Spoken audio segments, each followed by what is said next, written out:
بسم اللہ الرحمن الرحیم۔ صرف کی آج ہماری 16ویں کلاس ہے، اور اس سے پہلے ہم نے کلمے کی مختلف اعتبارات سے تقسیم کو سمجھا تھا، اور اس کا سبب یہ تھا اس کو سمجھنے کا کہ وہ اس کی جو اقسام ہوتی ہیں اس میں ناقص کا ذکر بھی آتا ہے اور مثال کا ذکر بھی آتا ہے۔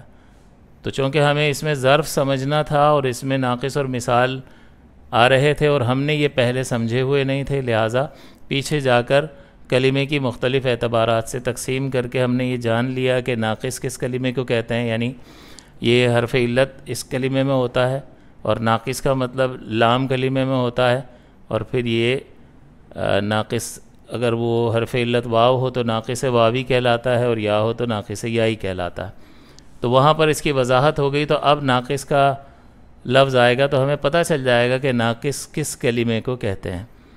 اور دوسرا مثال تھا۔ مثال کا مطلب یہ ہوتا ہے اس میں بھی حرف علت ہے، واو یا، اور وہ فا کلمے کے مقابلے میں ہے، شروع میں آ رہا ہے، جیسے وقفا یا وقع، تو اس میں واو جو ہے حرف علت، یسرن اس میں یا حرف علت شروع میں آ رہا ہے، تو جب شروع میں آیا یعنی فا کلمے کے مقابلے میں آئے تو اس کلمے کو مثال کہتے ہیں، اور اگر وہ واو ہے تو پھر مثال واوی کہلائے گا، اور یا ہے تو مثال یائی کہلائے گا۔ تو مثال اور ناقص کی وضاحت اس پچھلے سبق میں 15ویں سبق میں کر دی تھی، تو لہٰذا اب یہاں پر اس سبق کو سمجھنا جو ہے اس کی بنیاد پر انشاءاللہ کوئی دشواری نہیں ہوگی، ناقص اور مثال واضح ہو چکا ہے۔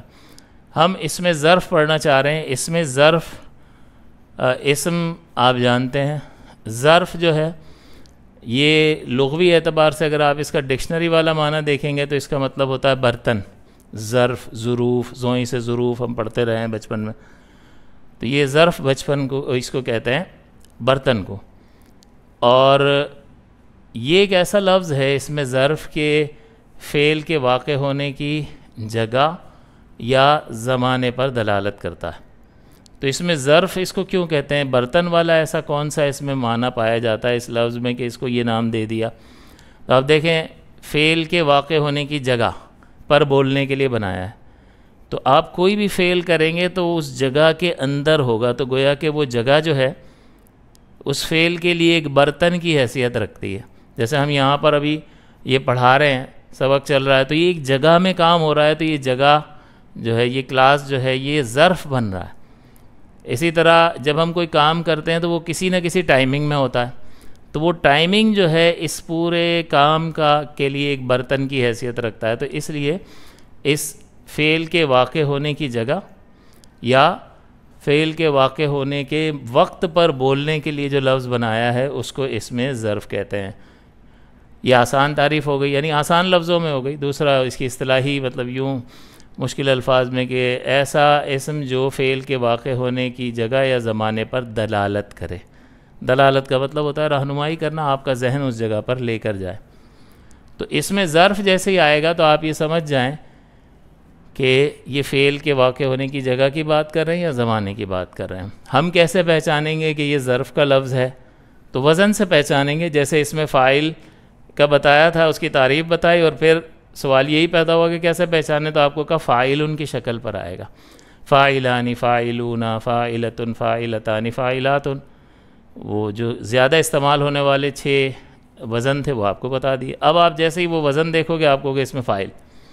اسی طرح اس میں مفعول سکھایا تھا، اس کی تعریف بتا دی کہ جس پر کام واقع ہوا ہے اس پر بولنے کے لیے ایک لفظ بنایا ہے جس کو اس میں مفعول کہتے ہیں۔ ٹھیک ہے جی، ہم پہچانیں گے کیسے؟ تو شکل سے پہچانیں گے، یعنی وزن سے پہچانیں گے۔ وزن کیا ہے جی؟ مفعول کا وزن ہے ثلاثی مجرد میں، تو اب مفعول کی شکل پر آئے گا تو آپ پکڑ لو گے کہ بھئی یہ تو فعل کا وزن نہیں ہے، اسم کا وزن ہے، اور اس میں مفعول کا وزن ہے۔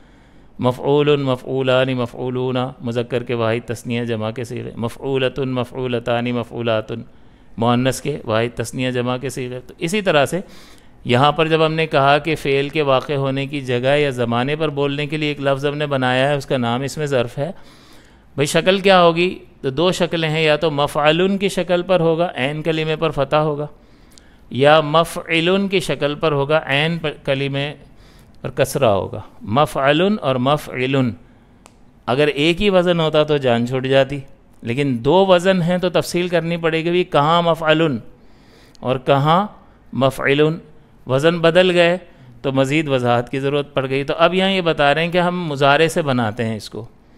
تو مضارع کو دیکھیں گے کہ مضارع جو ہے اس کا عین کلمہ اگر مفتوح ہوگا یا مضموم ہوگا تو مفعول کی شکل پر ہوگا.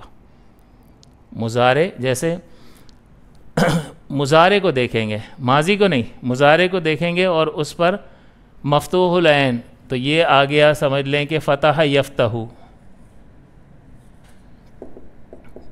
یفتح یہ عین کلمہ ہے اور اس پر یہ مفتوح ہے یا نہیں ہے، فتح لگایا، مفتوح اس میں مفعول کا صیغہ ہے، فتح لگایا ہوا ایک لفظ، فتح لگایا ہوا ہے. تو اب یہ مفتوح العین ہے، تو اب اس کا ہمیں ظرف بنانا ہے تو علامت مضارع وغیرہ ہٹ جائے گی، اس کی جگہ یہ مفتحن بن جائے گا، مفعلن کی شکل پر مفتحن بن جائے گا. اب جب میں کہوں مفتحن تو اس کا مطلب ہوگا کھولنے کی ایک جگہ یا ایک وقت. مفتحانی کھولنے کی دو جگہیں یا دو وقت. اب ظاہر ہے کہ اس میں مذکر اور مؤنث تو ہوتا نہیں ہے، کہ اس میں مؤنث کا بھی صیغہ ہے، تذکیر و تانیث کا تو کوئی مسئلہ ہی نہیں ہے، تو اس کے صیغے اور کم پڑ جائیں گے. اور مفاتیح، مفاتیح جیسے مساجد، یہ وزن جو ہے وہ ظرف کا وزن بھی ہوتا ہے اور ویسے جمع کا وزن بھی ہے. اور ایک اور وزن ہوتا ہے، اس کو ابھی ہم چھوڑ دیتے ہیں. تو واحد تثنیہ جمع کا وزن مفتحن، مفتحانی، مفاتیح، بس اتنا یاد رکھ لیں. اگر یہ مضموم العین ہے، مضموم العین کون کون سے ہوتے ہیں؟ ینصر، نصر ینصر، ینسو اور رو، یہ عین کلمہ مضموم ہے. تو اب اس کا مضارع، اس کا اگر اس میں ظرف بنانا ہے تو منصرن، مفعلن کے وزن پر بنے گا. منصرن، مدد کرنے کی ایک جگہ یا مدد کرنے کا ایک وقت. منصرانی، مدد کرنے کی دو جگہیں یا دو وقت. مناصر، مدد کرنے کی دو سے زائد جگہیں یا دو سے زائد اوقات.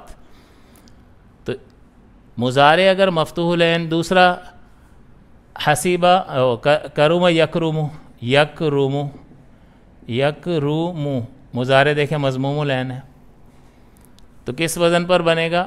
مفتحن کے وزن پر. مکرمن، مکرمن تعظیم کرنے کی ایک جگہ یا تعظیم کرنے کا ایک وقت. مکرمانی، مکارم، مکرمن، مکرمانی، مکارم واحد تثنیہ اور جمع اس میں ظرف. یہ تو ہو گیا، سارے صیغوں میں ایسے ہی کریں گے. لیکن ناقص کا جب صیغہ آئے گا تو ہم یہ ضابطہ چھوڑ دیں گے، اور ناقص اگر ہمیں نظر آ گیا تو صرف مفعلن ہی بنائیں گے. یہاں پر دیکھیں دو چیزیں آ گئی، مضارع مفتوح العین ہو یا مضموم العین ہو تو مکسور مفعلن کے وزن پر بنتا ہے. تو کیا رہ گیا یہاں پر؟ مضارع مکسور العین رہ گیا. تو مضارع اگر مکسور العین ہوگا تو مفعلن کے وزن پر بنے گا. جیسے ضرب یضرب، یدری، مضارع جو ہے مکسور العین ہے، اس کا عین کلمہ مکسور ہے. یضرب، یہ دیکھیں عین کلمہ مکسور ہے، تو یہ مکسور العین ہے، کسرہ لگایا ہوا ایک کلمہ. مکسور العین، کسرہ لگایا ہوا عین کلمہ. تو یہ مکسور العین ہے، تو لہٰذا اب اس کا اس میں ظرف بنانا ہے تو اس شکل پر بنے گا مضربن، مضربن. تو مضارع مفتوح العین تھا تو مفعلن کی شکل پر بنا مفتحن. مضارع مضموم العین تھا تو مفعلن کی شکل پر بنا منصرن، مکرمن. اور جیسے ہی مضارع مکسور العین آیا تو فتح جو ہے وہ کسرہ میں بدل گیا، مفعلن کی شکل پر مضربن آیا.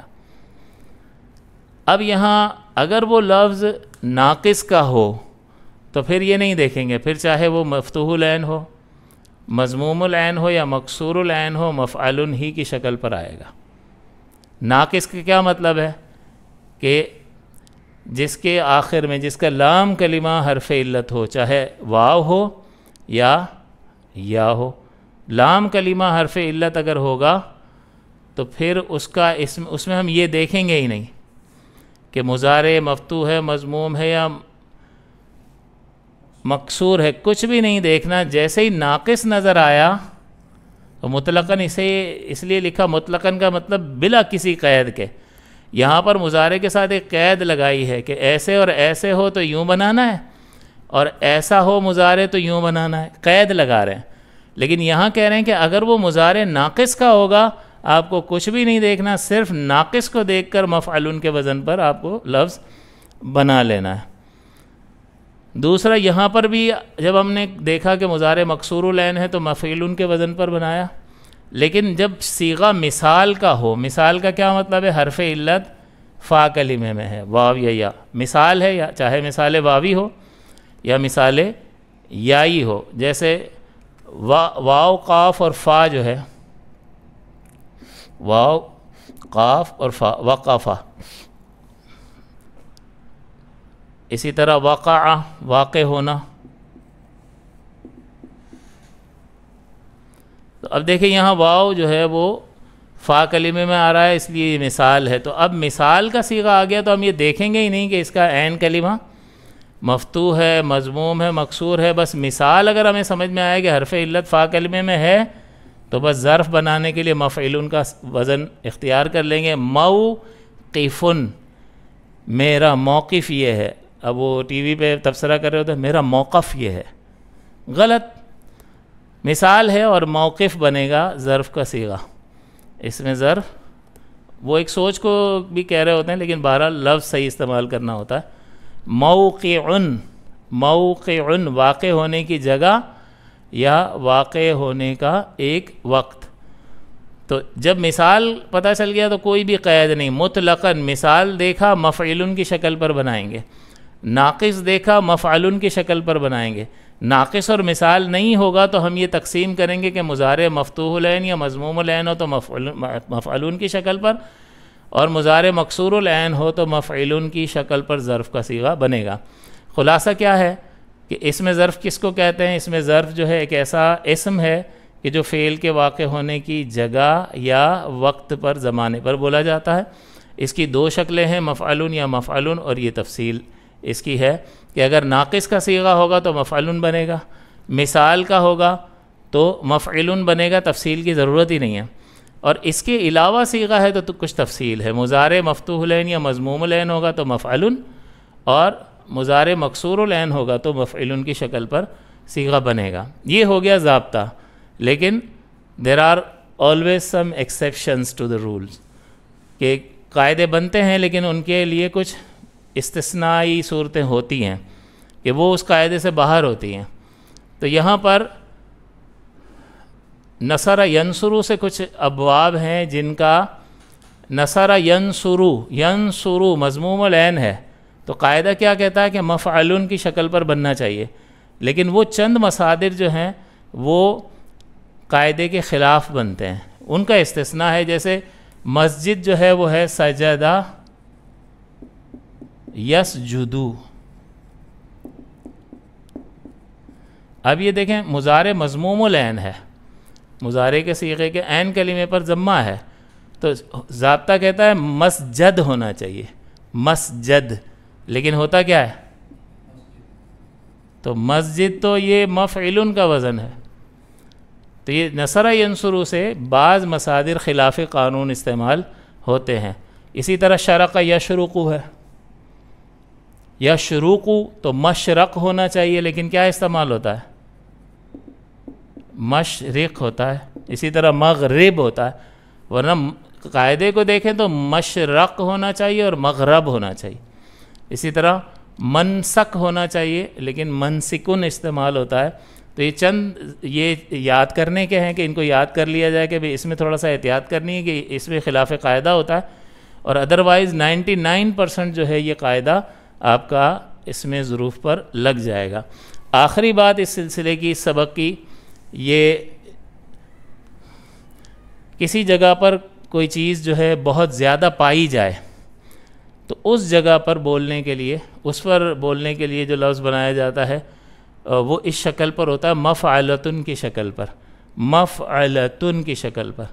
جیسے مکتبتن، بہت ساری کتابیں جہاں پائی جائیں گی تو مکتبتن بہت ساری کتابوں کی جگہ، مقبرتن بہت ساری قبروں کی جگہ ہوگی تو اس کو مقبرتن کہا جائے گا۔